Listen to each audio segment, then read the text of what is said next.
Just after 6 o'clock this morning, a man called the Emergency Communications Center from this Greyhound bus station terminal area saying that he was feeling violent and making other this kind of strange sentences. Two Central Police officers responded, officers on the midnight shift. As the officers arrived here, they encountered the man in the street. The man, according to witnesses, made references that he had a gun. As the officers talked with him further, he put his hand in a backpack that he was carrying, would not remove his hand from the backpack, and the officers were forced to fire upon him out of concern for their own safety. The man was taken to Vanderbilt University Medical Center, where he has been pronounced dead. The footage, the body-worn camera footage, will be released later today. In a nutshell, this is a situation where the communication center received a call about a man making bizarre statements saying that he was feeling violent. He really didn't make much sense. As officers responded, they encountered him, talked with him, put his hand in a backpack. According to witnesses, he made references that he had a gun.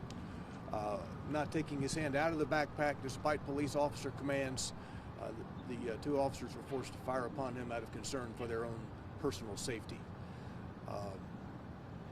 Again, the footage will be released later today. You said two officers? Two. Mr. Aaron, how's the officers doing right now, and was the mental health unit involved as well? You're talking about Partners in Care? Yes, sir. Well, the Partners in Care component at the Central Precinct works the day and evening shifts. It was not part of their Central Precinct's overnight response. But I would say this about Partners in Care. Partners in Care would come into a situation once things have been settled and de-escalated. As the officers are responding to this particular person with his hand in a backpack, making references that he has a gun, Partners in Care, even if they were here, would not have interceded at that point because the situation is still very volatile, and based on what was taking place, the Partners in Care person would have been in as much potential danger as the police officers. So if the police officers were able to de-escalate the situation, if a Partners in Care person had been here, it is at that point that they would have started their work. Thank you. How are those two officers doing? Well, you know, no police officer comes to work wanting to be engaged in a situation like this. They are physically fine, but obviously what's happened to them would weigh on them as it would any person, and the police department will be providing the counseling resources that they need. Do you know how typical it is to have a call like that come in where it seems kind of strange and someone say that they're feeling violent?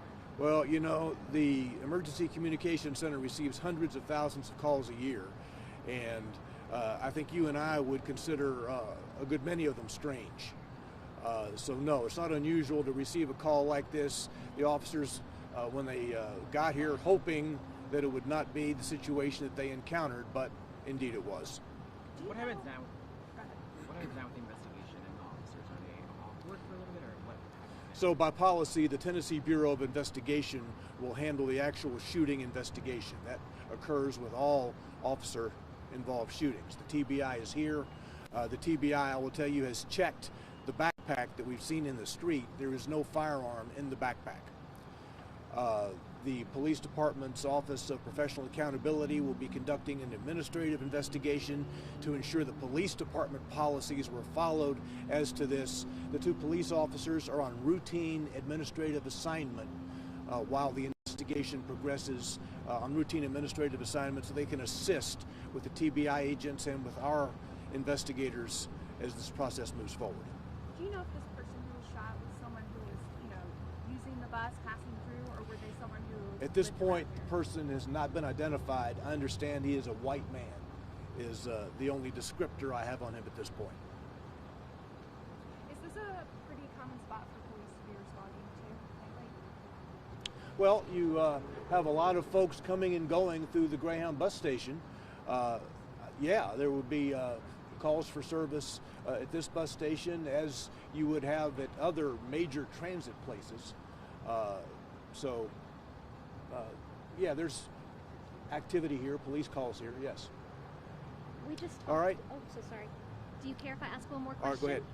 We just talked to the owner of this gym right here. He had mentioned maybe some concerns about safety in this area specifically.